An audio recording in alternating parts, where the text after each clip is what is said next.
If someone tells you that you need a supercomputer or a high performance computer in order to work in bioinformatics, then let me tell you, it's not true.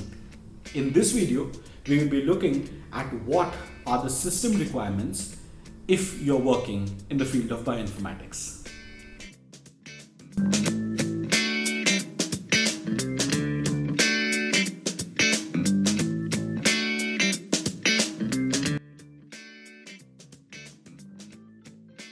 Hi, my name is Sanket.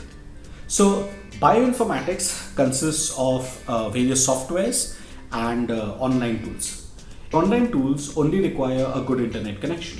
But what about the softwares? On an average, the size of a bioinformatics software is from 70 MB to 300 MB. In some exceptions, you have some softwares which can be much more than 300 MB. So for running such tools, here are the system requirements.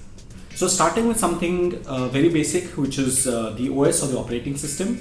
If you're using Windows, then any operating system of Windows that is 7, 8 or greater than that is always good.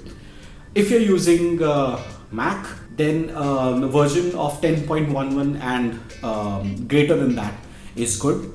And if you're using Linux, then no problem at all. The latest version of Linux is also very good because something like your molecular dynamics works on Linux.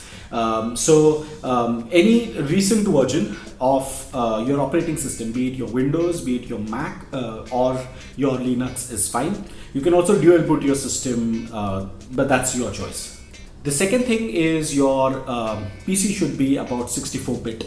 That is very important because there are some softwares which are 32, but mostly all of the latest softwares are in 64-bit. And if you have a 32-bit system, then it becomes then you might not be able to work on some of the softwares which are available online.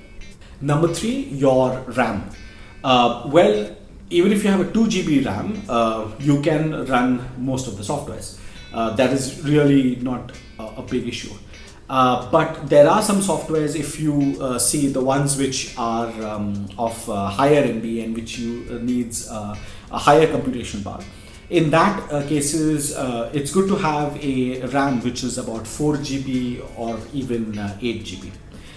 So basically a 4 GB, 6 GB or an 8 GB RAM is decent enough to run any bioinformatics software. Number 4, a good processor. So good RAM and a good processor will actually decrease the computational time which is required to perform any bioinformatics task. Number 5, the internal space. It's good to have an internal space of 1 TB or greater. The reason being so is when you're performing bioinformatics, a large amount of data is being generated. So anything which is less than 1 TB, it will get the PC space will get occupied very quickly. So anything which is 1 TB or greater than that is considered good.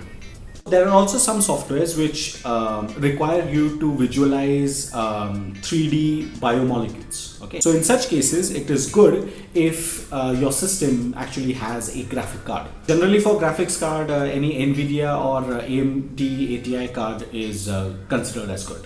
So a supercomputer or a high performance computer is only and only required if you are working on a simulation which requires high computational time or high simulation time.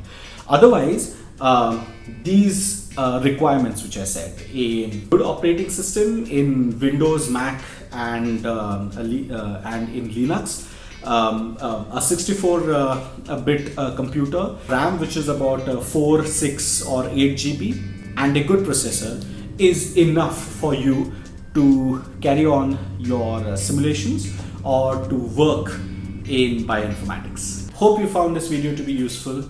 Do not forget to like this video, share it with your research fellows and with your students, educate people more about the bioinformatics, and do not forget to subscribe to my channel. Bye bye.